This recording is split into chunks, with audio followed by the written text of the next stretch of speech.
அனைவருக்கும் வணக்கம். நாம டிசாஸ்டர் மேனேஜ்மெண்ட் கிளாஸ் பார்த்துட்டு இருக்கோம். இந்த கிளாஸ் இல்லாமல் case studies of major disaster in India, அதாவது இந்தியாவில் சில டிசாஸ்டர்லாம் நடந்திருக்கும் இல்லையா, அது குறித்து நாம் சில கேஸ் ஸ்டடி பண்ண போகிறோம், முக்கியமான டிசாஸ்டர் குறித்து. முதல்ல நாம் போபால் கேஸ் ட்ராஜடி இதை பற்றி உங்களுக்கு நிறைய பேர் கேள்விப்பட்டிருப்பீங்க. இந்த மாதிரி டிசாஸ்டர் மேனேஜ்மெண்ட் கிளாஸ்லேயே நாமளே 2-3 இடத்துல வந்து மென்ஷன் பண்ணியிருக்கோம். 1984 இப்போ நீங்கள் பார்த்தீங்கன்னா உரியடின்னு ஒரு படம் வந்திருக்குங்க தமிழில், உரியடி பார்ட் 2ல். அதில் தமிழ்நாட்டில் இந்த மாதிரி ஒரு போபால் கேஸ் ட்ராஜடி நடந்த மாதிரி அதில் காட்டியிருப்பாங்க. அது இன்ஸ்பயர் பண்ணி தான் வந்து எடுத்திருப்பாங்க. ஸோ அந்த மாதிரி வந்து ஒரு டிசாஸ்டருங்க, இண்டஸ்ட்ரியல் டிசாஸ்டர். அதாவது ஒரு கெமிக்கல் ஃபேக்ட்ரியானது பிளாஸ்ட் ஆகுது. MIC gas leak from union carbide factory இன் போபால், மத்திய பிரதேசில் கூடிய போபால் அப்படிங்கிற இடத்துல கூடிய இந்த யூனியன் கார்பைட் ஃபேக்ட்ரி அப்படிங்கிற இந்த ஃபேக்ட்ரியிலேருந்து கேஸ் வந்து லீக் ஆகுதுங்க. இதில் மொத்தம் 5000 பேர் வந்து இறந்துருக்காங்க. இப்போ இது என்னதான் சொல்கிறாங்க, என்னவா கன்சிடர் பண்ணுறாங்கன்னா long term health and environmental damage. இப்போ ரீசெண்டாக அந்த இடத்துல ஒரு 2 மாதத்துக்கு முன்னாடி எங்களுக்கு கூடிய அந்த வேஸ்டேஜில் ரிமூவ் பண்ணும்போது அதுலேருந்து கூட ரேடியேஷன்லாம் லீக் ஆகுது. அது ரொம்ப வந்து ஒரு ப்ரொடெக்ஷனே இல்லாமல் அதை நாங்கள் மூவ்மெண்ட் ஒரு இடத்துல இருந்து ஒரு இடத்துக்கு வந்து மூவ் பண்ணுறாங்க, டிரான்ஸ்போர்ட்டேஷன் பண்ணுறாங்கன்ற மாதிரி இஷ்யூஸ்லாம் ரைஸ் ஆகுது. நீங்கள் நியூஸ் பேப்பரில் படிச்சிருப்பீங்க. ஸோ இதில் என்னென்ன காசஸ் அப்படின்னு பார்க்கும்போது புவர் சேஃப்டி நார்ம்ஸ், இது எதனால உருவாகின்னு பார்க்கும்போது அங்கே சேஃப்டி நார்ம்ஸ் வந்து ப்ராப்பராக வந்து மெயின்டைன் பண்ணாதது, no warning system, delayed government response. இது மாதிரி ஒரு பிரச்சனை வருதுன்னா குயிக்காக ரெஸ்பான்ஸ் பண்ணாமல் விட்டதும் வந்து இத்தனை பேர் இறந்ததுக்கான ஒரு காரணம் அப்படின்றாங்க. These are the causes for இந்த போபால் கேஸ் ட்ராஜடி. அதன் பிறகு வந்து லெசன்ஸ், இதுலேருந்து நம்ம என்னென்னலாம் கற்றுக்கணும். ஆன்சைட் எமர்ஜென்சி பிளான்ஸ், அதாவது அங்கே இருக்கக்கூடிய ஒரு ஆன்சைட், அதாவது தொழிற்சாலையில் சில எமர்ஜென்சி பிளானை நம்ம கொண்டு இருக்கணும். Need for chemical safety audits, ஃப்ரீக்வெண்ட்டாக வந்து அங்கே இருக்கக்கூடிய அந்த சேம்பர்லாம் வந்து ஒழுங்கான முறையில் இன்ஸ்பெக்ஷன் பண்ணுறாங்களா, அதை வந்து பீரியடிக்காக அந்த இன்ஸ்பெக்ஷனை கொண்டு வரும், ஆடிட்டிங்கை கொண்டு வரணும். Strengthening the factories act, environmental protection act, இந்த ஆக்டெல்லாம் வந்து பாருங்கள், ஃபேக்ட்ரிஸ் ஆக்டெல்லாம் வந்து 1948 கொண்டு வந்திருப்பாங்க. ஸோ ரொம்ப ஓல்டு இல்லையா, பாருங்கள் நியர்லி வந்து ஒரு 70 to 80 இயர்ஸ் வந்து ஆயிடுச்சு. இது ஒரு பழைய ஆக்ட் அப்படிங்கிறதுனால இது திரும்ப வந்து ரீஃபார்ம்ஸ் பண்ணி ஆகணும். இது வந்து இந்த போபால் கேஸ் ஸ்ட்ராட்டஜிங்க. அடுத்த வந்து கேதார்நாத் ஃப்ளட் 2013 கொண்டு வந்திருப்பாங்க, ஒரு ஃப்ளாஷ் ஃப்ளட்டுங்க. இந்த ஃப்ளாஷ் ஃப்ளட் ஆனது எதனால் உருவாகும், நீங்கள் பார்த்துருப்பீங்க, இந்த கிளேஷியர்லாம் மெல்ட் ஆகி வரும்போது மொரைன் மாதிரியான ஒரு அமைப்பு உருவாருங்க. மொரைவினர்னா நத்திங் பட்டு இந்த கிளேஷியர் வந்து மூவ்மெண்ட் ஆகும்போது, மெல்ட் ஆகும்போது அது வந்து பெரிய ஒரு ராக் தானே, ஒரு ஃப்ரீஸ் ராக் தானே, அது மூவ் ஆகும்போது என்ன ஆகும்னா பாறை மீது மூவ் ஆகும்போது அங்கக்கூடிய பாறை துகள்கள்லாம் அந்த ஆறுகளை அடித்து வந்து ஒரு டெம்பரவரியான ஒரு டேம் மாதிரி கிரியேட் ஆகுங்க. அதுதான் வந்து மொரைன் டேம்னு சொல்லுவாங்க. இது சடனாக வந்து பிளாஸ்ட் ஆகும்போது, சடனாக வந்து பிரேக் ஆகும்போது இது மாதிரியான இந்த ஃப்ளாஷ் ஃப்ளட் ஆனது உருவாகும். நீங்கள் பாருங்கள், இந்த தீஸ்தா ரிவரெல்லாம் வந்து இது மாதிரியான ஃப்ளாஷ் ஃப்ளட் வந்து உருவாகும். இல்லை வந்து ரொம்ப அதிகப்படியான மழை வரும்பொழுதும் சடனாக வந்து மழை பெய்யும். ரொம்ப அது வந்து 2 நாள் 3 நாள் மழை பெய்யுது கிடையாது, சடனான அந்த ஃப்ளாஷ் ஃப்ளட் எல்லாமே வந்து பார்த்திங்கன்னா ஏற்படுது. இது 2013 கேதார்நாள் ஏற்படுதுங்க. ஸோ இது எதனால அப்படின்னு பார்க்கும்போது பாருங்கள், க்ளவுட் பஸ்ட். இந்த க்ளவுட் பஸ்ட் அப்படிங்கிறது ஒரு 6 months பிஃபோர் வந்து துபாயில் ஒன்று நடந்தது. பாருங்கன்னா அந்த அளவுக்கு துபாயே மூழ்கிற அளவுக்கு மழை பொழிவு ஏற்படுது, க்ளவுட் பஸ்ட் சொல்லுவாங்க, கிளேஷியர் பஸ்ட்னு சொல்லுவாங்க. ஃப்ளட்டிங் ஆஃப் மந்தாகினி ரிவர், இந்த மந்தாகினி ரிவர் அப்படிங்கிறது அதனால் ஏற்படக்கூடிய இந்த ஃப்ளட்டிங்கை சொல்லலாம்.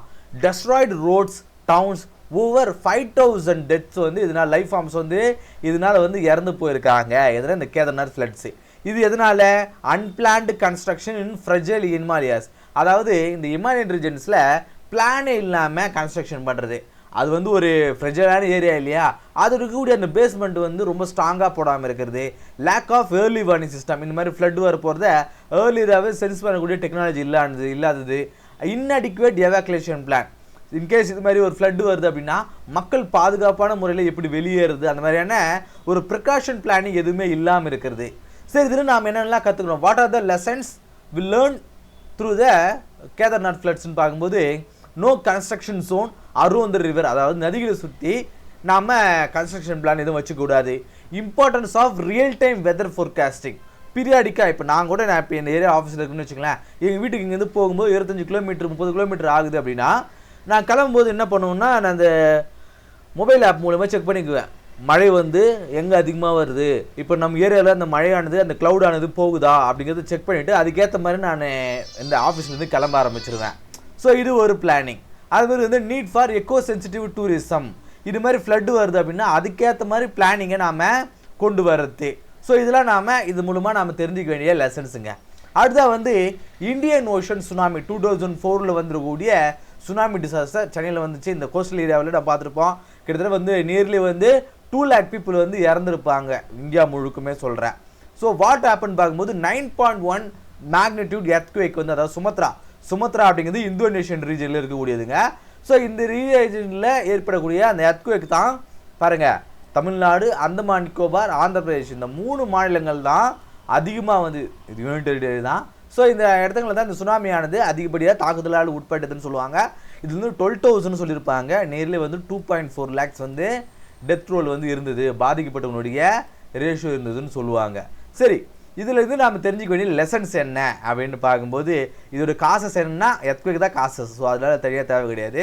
லெசன்ஸ் பார்க்கும்போது செட்டப் INCOIS அப்படின்னு கூட எதுக்காகனா சுனாமி வார்னிங்ஸை நம்ம எர்த்குவேக்ல இதை பற்றி நம்ம பார்த்துருப்போம். பில்ட் கோஸ்டல் ஷெல்டர்னா ஒரு தடுப்பணைகளை அமைப்பதன் வாயில். ஏன்னா அது வந்து பார்த்தீங்கன்னா இந்த சுனாமி அப்படிங்கிறது ஒரு ஓஷனுடைய இன்டீரியர் நமக்கு தெரியாது. அது வந்து கோஸ்டல் ஏரியாவில் தான் இதோடைய அந்த அலையோட உயரமானது அதிகமாகும். ஸோ கோஸ்டல் ஷெல்டர்ஸை நாம் அமைப்பதன் வாயிலாக அந்த சுற்றிக்கூடிய பில்டிங்ஸுடைய அஃபெக்ட் ஆனது ரொம்ப குறையும். Improve the coastal zone regulation. Coastal ரோட்ஸில் மரங்களை வந்து அதிகமாக நடலாம். அங்கே வந்து நிறைய இந்த மால் மாதிரியான இடங்கள்ல அங்கே கட்டுறதை வந்து அவாய்ட் பண்ணலாம். ஸோ மக்கள் அதிகமாக கூடக்கூடிய இடங்களை வந்து அவாய்ட் பண்ணுறத அங்கே கொண்டு வரலாம். அடுத்து வந்து சைக்ளோன் ஃபானி 2019 கொண்டு வந்திருப்பாங்க. ஒரு ஃபானி ஒரு புயலுங்க, நீங்கள் பார்த்துருப்பீங்க. இது வந்து கேட்டகரி 4 சைக்ளோன். இட்ஸ் த ஒடிசாவில் வந்து இந்த கேட்டகரி 4 அது வந்து அதோட தீவிரத்தன்மையை பொறுத்து சொல்கிறாங்க. கேட்டகரி 1 கேட்டகரி 2ன்னு சொல்லிட்டு 1.2 மில்லியன் எவாக்குவேஷன் வந்து அந்த சமயத்தில் நடந்ததுன்னு சொல்கிறாங்க. நியர்லி வந்து 64 டெத் வந்து ஏற்படுது. இது காரணம் என்ன அப்படின்னா அந்த எவாக்குவேஷன் தாங்க. அந்த எவாக்குவேஷன் இருந்தனால தான் அந்த டெத் ரோல் அப்படிங்கிறது வந்து ரொம்ப குறைவாக இருந்தது. சரி, எதனால இது சக்ஸஸ்ஃபுல்லாக இருந்தது பாருங்கள். இந்த டெத் ரோல் வந்து ரொம்ப குறைவாக இருந்தது காரணம் என்ன, ஏர்லி வார்னிங் இந்தியன் மீட்டியரல் டிபார்ட்மெண்ட்டால் இந்த ஏர்லியராக வந்து சிக்னல் கொடுப்பதன் வாயிலாக அந்த எவாக்குவேஷன் வந்து நடந்தது.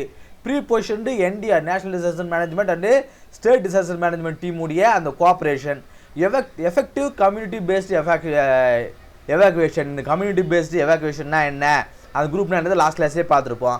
கிட்டத்தட்ட 800+ சைக்ளோன் ஷெல்டர்ஸை அங்கே அமைச்சிருந்தாங்க. இது மாதிரி வந்து தங்குமிட வசதிகள். ஸோ இது வந்து நம்ம என்ன தெரிஞ்சுக்கணும் அப்படின்னா, ஒடிசா மாதிரியான ஒரு மாடல் ஸ்டேட்டை எல்லாருமே வந்து பிளான் ஃபாலோ பண்ணணும். எப்படி வந்து அவங்க புயல் சமயத்தில் ஒரு கோஆர்டினேஷனோட வந்து எல்லோரும் வந்து செயல்படுறாங்க அப்படிங்கிறது. Role of local bodies and technology in saving lives. ஒரு வாட்ஸ்அப்பு இதெல்லாம் வந்து ஒரு டெக்னாலஜி தான். இது மூலமாக இந்த மாதிரி புயல் வருது, இந்த மாதிரி ஒரு ரீஃபார்ம் ஒரு ஷெல்டர் வந்து அமைச்சிருக்கோம், இல்லை இங்கே வாங்க. இந்த கேரளாவில் வந்து 2018 அப்படின்னு ஒரு படத்தில் கூட சொல்லியிருப்பாங்க பாருங்கள். ஸோ அதுலேயுமே வந்து வாட்ஸ்அப் மூலமா எப்படி வந்து இந்த ஃபேக் நியூஸ் சொல்லலை, ஒரு ட்ரஸ்டபுளான இன்ஃபர்மேஷனை எப்படி நாம் ஷேர் பண்ணலாம் அப்படிங்கிறது நம்ம அதன் மூலமாக தெரிஞ்சுக்கலாம். அது வந்து சென்னை ஃப்ளட் 2015 கொண்டு வந்த ஒரு அர்பன் ஃப்ளட். ஏன் அது அர்பன் ஃப்ளட்னு சொல்கிறேன், அது வந்து நார்மலாக இருக்கக்கூடிய ஒரு மான்சூன் ரெயின்ஃபால் தான். ஆனால் ஒரு ப்ராப்பரான ஒரு ட்ரைனேஜ் ஃபெசிலிட்டி இல்லாதனால எப்படி வந்து ஒரு ஃப்ளட்டாக மாறுச்சு அப்படிங்கிறத நாம் இந்த சென்னை ஃப்ளட் மூலமாக நம்ம தெரிஞ்சுக்கலாம். பாருங்கள், 1000 millimeter ரெயின்ஸ் இன் 48 hours. டேம் வந்து Chembarambakkam ஏரியானது.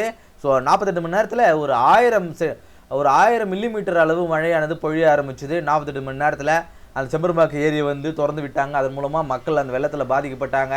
IT park, airport, city எல்லாமே வந்து அந்த வெள்ளத்தில் மூழ்கப்பட்டது. கிட்டத்தட்ட வந்து 400 மக்கள் வந்து இதால் வந்து இறப்பு வீதமானது அந்த டெத் ரோல் வந்து இருந்தது அப்படின்னு நம்ம இது மூலமாக தெரிஞ்சுக்கிறோம். இது காரணம் என்ன, என்க்ரோச்மெண்ட் ஆஃப் வாட்டர் பாடிஸ், அதாவது ஏரிகளில் வீடு கட்டுறது, புவர் அர்பன் ட்ரைனேஜ், போதுமான அந்த ட்ரைனேஜ் ஃபெசிலிட்டி இல்லாமல் பண்ணுறது. அது பிறகு வந்து இந்த சிமெண்ட் ஃப்ளோரிங்னு சொல்லுவாங்க, மண் தரையே இல்லாமல் ஃபுல்லாக சிமெண்ட் தரையாக மாற்றுறது. சிமெண்ட் தரை இருந்தால் தானே மழை போயுது, அது வந்து உள்ளே போகும், அது சம்மர்ஜே ஆகாமல் இருக்கிறதுக்கான காரணம் இன்அடிக்குவேட் ஃப்ளட் ஃபோர்காஸ்டிங். இந்த மாதிரி புயல் வரப்போகுது அப்படிங்கிறத முன்கூட்டியே மக்களுக்கு தெரிவிக்காத ஒரு ஃப்ளட் ஃபோர்காஸ்டிங், அந்த lack of proper flood forecasting இல்லாதது. அது பிறகு வந்து லெசன்ஸ் எல்லாம் நம்ம என்னென்ன லெசன்ஸ் தெரிஞ்சுக்கணும் பார்க்கும்போது, strengthening the urban flood management. இந்த ஃப்ளட் மேனேஜ்மெண்ட்டை நாம் அர்பனைஸில் எப்படி வந்து ப்ராப்பராக கொண்டு வரணுன்றது. Restore the lakes and wetland. ஏரிகளை ஆக்கிரமிப்பை நாம் திரும்ப வந்து மீளாக்கம் செய்வது அது ரொம்ப கஷ்டம்தான். ஏன்னா வந்து உடனே வந்து நம்மளுடைய வாழ்வாதாரம் பாதிக்கப்படுதுன்னு சொல்லிட்டு அங்கே கூடிய ரெசிடென்ட்ஸ்லாம் வந்து போராட்டம் செய்வாங்க. கிளைமேட் ரெசிலியன்ட் ஸ்மார்ட் சிட்டி, அதாவது மக்கள் அந்த கிளைமேட்டுக்கு தகுந்த மாதிரி ஸ்மார்ட் சிட்டியை பில்ட் பண்ணுறது. எப்படி சிட்டியை பில்ட் பண்ணுறது? கிரவுண்ட் ஃப்ளோரில் வீடுகள் அமைக்காமல் கொஞ்சம் அது மாதிரி என்ன இந்த இந்த வாட்டர் பாடியாக இருந்துச்சுன்னா கொஞ்சம் உயரமான இடத்துல அந்த இடங்களை அமைக்கிறது. ஸோ இந்த மாதிரி இடங்கள் இந்த மாதிரி நாம் டெவலப்மெண்ட்டை கொண்டு வரலாம். அது வந்து வைசாகில் நடந்த கேஸ் லீக் 2020 நடந்த ஒரு கெமிக்கல் டிசாஸ்டர். இது என்ன ஆகுது? Styrene gas leak and LG polymer பிளான்ட்டில் நடந்த இந்த ஸ்டைரின் கேஸ் லீக் அப்படிங்கிறது. இதில் 12 பேர் இறந்து போனாங்க. ஒரு 1000க்கும் மேற்பட்டவங்க ஹாஸ்பிட்டலில் வந்து அனுமதிக்கப்பட்டாங்க. இது காரணம் என்ன? Negligence in storage of chemical products வந்து நீங்கள் பார்த்துருப்பீங்க. அது வந்து ஒரு செக்யூரான ஏரியாவில் தான் வச்சுருப்பாங்க. அது சூரிய வெளிச்சப்படுற மாதிரி இடத்துல எடுக்கும்போது அது லீக் ஆகிறதுக்கு அந்த மாதிரி பிளாஸ்ட் ஆகிறதுக்கு வாய்ப்புகள் இருக்குது. Restarting plant post lockdown without sex. பாருங்கள் 2009 வந்து லாக்டவுன் வந்துச்சு இல்லையா? இந்த லாக்டவுனில் வந்து ப்ராப்பர் வந்து மெயின்டெனன்ஸ் இல்லாமல் இருந்திருக்கும்.